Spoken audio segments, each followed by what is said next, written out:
Hi, everybody. I think we can safely say it has been a beautiful Memorial Day weekend, and certainly a gorgeous Memorial Day Monday, as folks take a moment to salute and remember our fallen veterans who have served our country over the years. I do want to start with a real quick update on the typhoon because we've been following this, so I don't want to leave you hanging with no information. The news is good overall. What was a super typhoon? Last time we talked, the winds were back up to 165 miles per hour sustained around the center of the eye wall. Still very well defined on the satellite picture, but the winds are now down to 96 miles per hour. So that's a tremendous weakening. But once these storms reach a certain geographic size of scope, they push a tremendous amount of water with them. And because of that, high surf coming into the Philippines, some areas of the Philippines are evacuating for fear of flooding. Now, the storm track itself looks like it's not going to hit the Philippines. It's actually already turning north away. There's Manila right there in the Philippines. So the storm track is now turning north. Current track would keep it offshore from Taiwan, but move it up north, and all of a sudden here's Japan. So the folks in Japan are now keeping an eye as this typhoon, still a monster of a storm, just not producing the wind that it once was, starts to turn up north. So I'll keep you updated if anything significant develops. Okay, back to our beautiful Monday. These were the afternoon temps at 3 p.m. 73 in Portland, 75 Salem, 72 Vancouver. We're on track, I think, for the high to be somewhere right around 77, which was my forecast high for today. So 77, really been a nice, comfortable day.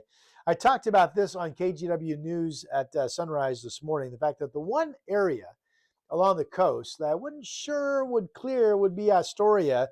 And this is Gearhart, a little bit south of Astoria, looking back at Seaside and Tillamook Head. Gearhart by the Sea is that condominium resort that's up there by McMinimans and the golf course.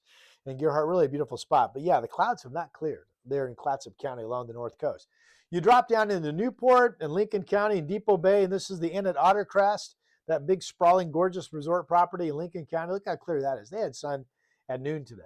So except for Clatsop County, basically everybody across our state has been enjoying the sunshine and the wonderful weather. Now, from the sunshine, I take you to this graphic. Dry weather becoming a concern? What? Remember April, we couldn't get the rain to shut off. We couldn't get the warm spring temperatures to kickstart. Well, that has all really changed in a heartbeat. By the way, this is the Mount Hood, Oregon resort up in Welch's.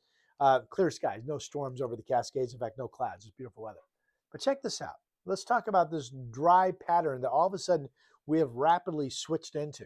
So the American GFS model over the next 3 weeks, which would take us into the mid part of June, shows no widespread rain soak.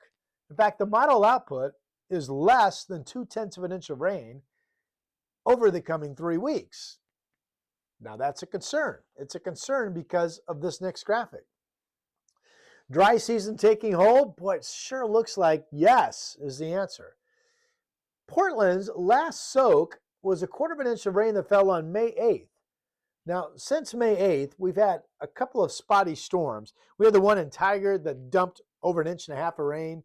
We had the thunderstorm up in Clark County that again dumped over 1.5 inches of rain. But those were spotty storms. And really, over the last 3 weeks, most of us have not had a single drop of rain, none.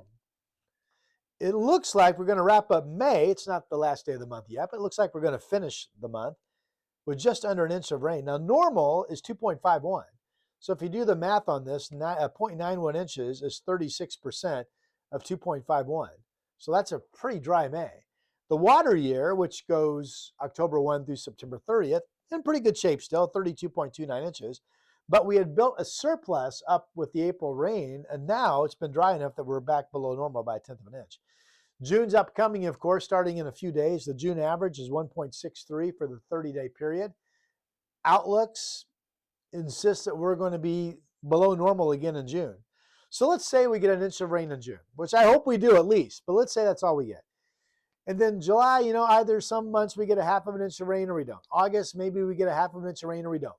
So all of a sudden, here on this Memorial Day, I'm standing here telling you that it's very possible that we would be looking at less than 2 inches of total rain between now into September, which means here we go. The dry season has begun. And if you've been out walking around in the grass in your yard, no doubt you're starting to notice the soil's getting hard, the brown spots are starting to pop. So this has really come quickly on the heels of that wet April that we had.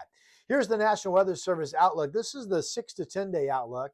It actually starts June 4th, would be this coming Sunday, and goes through Thursday of next week. And oh boy, here we are. We're back in the hot bullseye of weather.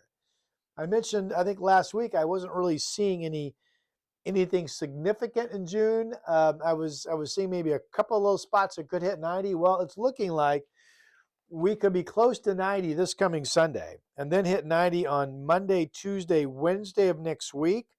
So all of a sudden we could be back into another 3 to 4 day run of 90-degree temperatures. Not this is Monday, but next week. Again, this is June 4th through the 8th. So that's a developing story. And of course, if you're not getting any moisture, that just helps expedite the drying, doesn't it? Getting some sunny, hot days. I took you through these the last time we talked, and I just want to take you through them quickly, okay? So the June upper flow pattern. If you look at this, here's high pressure ridging up into Canada. It doesn't show the bullseye over us, but the ridging is out west. So you would think and remember, I thought June, when we talked weeks ago, had a good chance of being kind of cool with at least some light precipitation, but that's changing. Now it looks like a near normal to above normal temperature month.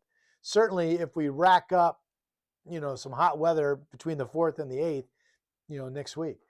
Then you go into July, though. Notice how the ridging is starting to shift off to the east, although we're getting a strong ridge building down in Texas and up through Colorado. So we're kind of right on the outside. We could start to feed off of that ridge. We'll say, well, maybe it's just going to be a normal July, which would mean probably, some hot weather, maybe at least 1 or 2 runs of 90-degree temperatures, but we wouldn't be in the crazy center of the heat. And then if you go into August, now that hot weather we were just talking about clearly is shifting back to the east. We're getting a trough. And you would think that would be a good sign of maybe a cooler August than normal, which we would need to keep our 90-degree temperature numbers down low. Because then we get into September, now the ridging's back to the west, and that would be above normal temperatures. And certainly September is a month that can produce a handful of 90-degree temperatures. So you put all that together, and the fact that we've had, 5 90-degree days already, we're certainly on track to be up to around 20 or so, which kind of seems like the new normal, which is sad because it used to be just, a dozen or so for the entire summer season, right, of 90-degree days. Okay, let's talk about what's going on right now.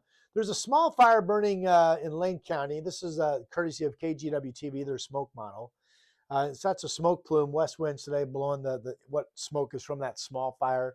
Last check, it was over 50% contained, only a couple hundred acres. I don't think that's a concern, but there was some smoke drifting back to the east. This was a larger fire. It had blossomed up to 3,000 acres, but pretty good containment quickly coming around this fire in Klamath County.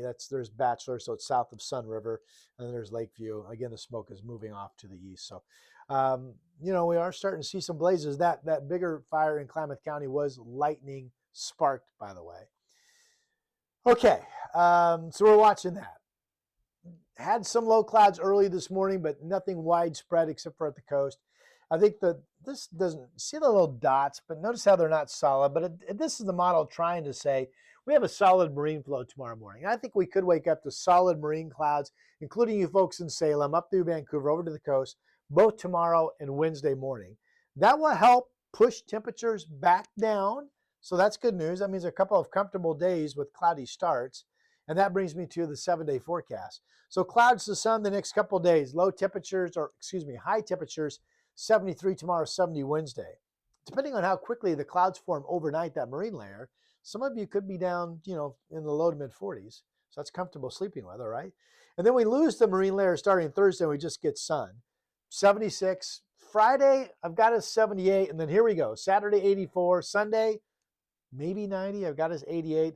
And there's that 90-degree temperature on Monday, followed by another 90 on Tuesday and another 90 on Wednesday of that week. So that's what I'm talking about. To me, the big story is how all of a sudden it just seems like, the dry season's here. All right, I'll talk to you soon. Thanks for telling your friends about this channel if you enjoy it. Thanks for hitting the subscribe button. That helps me out. And I'll talk to you soon.